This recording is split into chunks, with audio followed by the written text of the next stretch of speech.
Mas Elahi berpotensi melanggar undang-undang.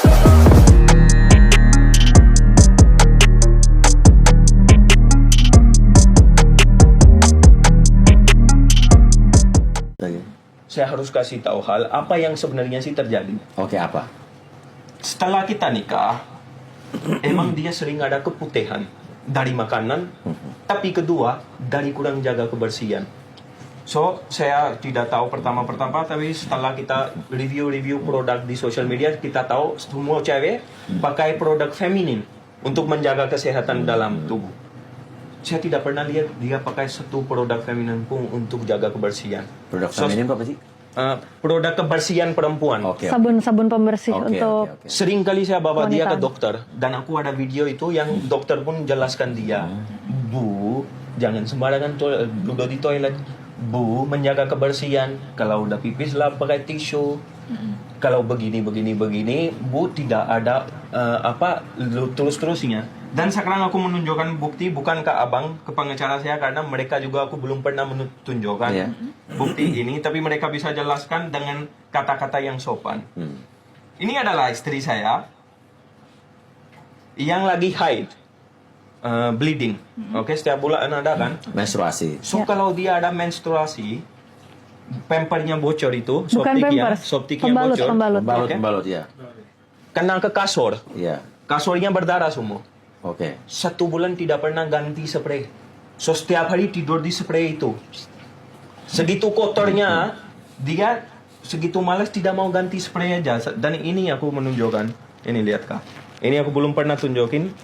Ini spray berdarah. Dan setiap hari, ini aku ambil foto setiap hari dengan... mungkin Pauya mau lihat. Ya. Mau lihat, bener.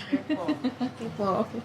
So, begini jaga kebersihan dia. Ini setiap hari saya ambil satu-satu foto untuk Iya. lihat etiket baik dia untuk jaga kebersihan dalam. Karena dia selalu keputihan nudonya ke saya. Dan saya suruh dia jaga kebersihan. Celana dalam aja minimal kita dalam sehari sekali ganti kan. Gak sampai 2-3 hari satu celana dalam.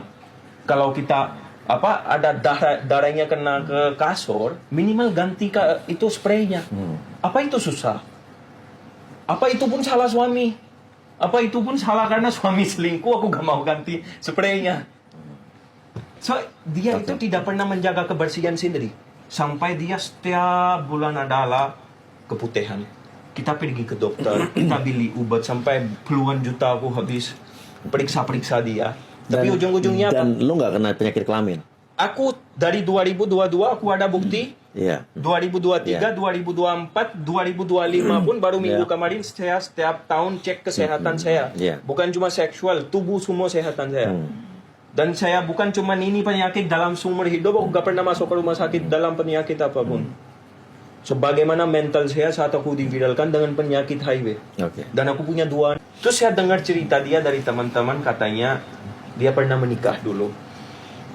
Dia punya anak, suaminya suka KDRT, mukul, gak pernah kasih nafkah, dan suaminya usir dari rumahnya. Anaknya udah diambil, gak kasih ketemu sama anaknya. So dia sendiri di sini, keluarga pun gak ada yang di backing dia. So empati saya tambah terhadap dia, kasihan. Anyway, saya pindah apartemen ke Kalibata, dia juga tinggal di sana, dia lantai 38, saya lantai 27, dan sedang aku ada di lift, kita sering kali ketemu di lift. Oke, beda apartemen lah. Beda Pak. Udah kenalan lah. Setelah udah kenalan, setelah beberapa hari dia minjam uang sama aku. Masih tiba-tiba katanya mau minjam uang karena mau acara ulang tahun. Saya bilang saya transfer uang. Saya kasih uang tapi itu hadiah buat kamu. Oke. So saya membawa bunga besar 3-4 juta, kasih dia, dan aku bilang ini buat kamu aja. Jangan ganti. Jangan, gak usah diganti. Iya, iya, kasih aja. Setelah itu dia baik sama aku juga. Kita sering kali ketemu bikin konten. Setelah seminggu saya lihat story dia lagi sakit dan nangis-nangis di apartemen. Iya. Di apartemen itu mereka berempat tinggal, 3 laki-laki, 1 dia. Mereka tidur di satu kasur. Iya. Semua rame-rame. Siapa laki-laki itu? Gak kenal aku. So mereka itu PT-PT apartemen, Patungan. patungan. So tidur di satu kasur. Orang Pakistan ngerti PT-PT juga. Udah ngerti kan? Iya, iya, iya. Anyways, dia upload story yang dia nangis-nangis. Saya kasihan lihatnya lagi infus. Saya tanya kenapa? Nggak apa-apa. Saya lari-lari dari tangga ke kamar dia. Terus saya buka kamar. Wah, apartemennya berantakan sekali. Kenapa kamu? Kenapa nangis? Gak apa-apa, jangan masuk. Kenapa? Aku kena HIV, aku kena COVID. Oke. COVID saat itu. Aku kena COVID. Nanti kamu juga kena. Dan mata dia berkaca, kayak nangis, Iya, iya. pengen nangis. Aku masuk, tutup pintu, aku langsung pergi peluk dia. Saat aku peluk dia, dia nangisnya nggak berhenti sampai teriak-teriak nangisnya. Sambil dia ngomong nggak ada orang buat aku, teman-teman semua kabur karena aku kena penyakit HIV, COVID, sorry. COVID, oke. Terus aku ditinggalkan sendiri, gak ada keluarga. Nangisnya gak berhenti. Saya nanya, udah makan? Belum. So dia saat itu gak ada uang juga sama sekali. Saya pergi beli makan, kasih dia makan. Berapa hari aku dapat dia sampai dia sembuh. Ternyata dia ditipu sama teman dia. Dibelikan mobil satu. Dia bayar 50 juta dan disuruh nanti bayar kamu setelah 6 bulan sisanya uang 50. Ternyata mobil itu mobil curi. Iya, Mobil iya. curian. Curi ya. Mobil itu diambil sama Bodong. polisi. Iya. Diambil. Uang pun hilang. Ya. Sekarang teman itu yang 50 juta sisa cari dia, mau nagih. Terus saya jagain dia, saya bilang gak ada uang, kamu bohongi dia. So saat dia ketemu aku udah habis uang. 50 juta pun udah habis, gak ada uang untuk bayar apartemen Ya, juga. ya.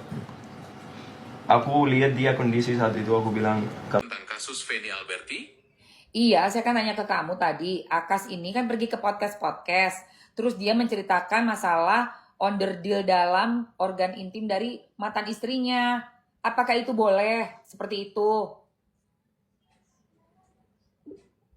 membicarakan detail sensitif tentang mantan pasangan di depan publik, apalagi yang bersifat pribadi atau intim, bisa dianggap tidak etis. Hal ini berpotensi melanggar privasi dan dapat menimbulkan konsekuensi hukum, terutama jika informasi yang dibagikan tidak benar atau bersifat fitnah. Dalam beberapa kasus, tindakan seperti ini dapat dikategorikan sebagai pencemaran nama baik. Oh begitu. Hukumnya apa yang dilanggar?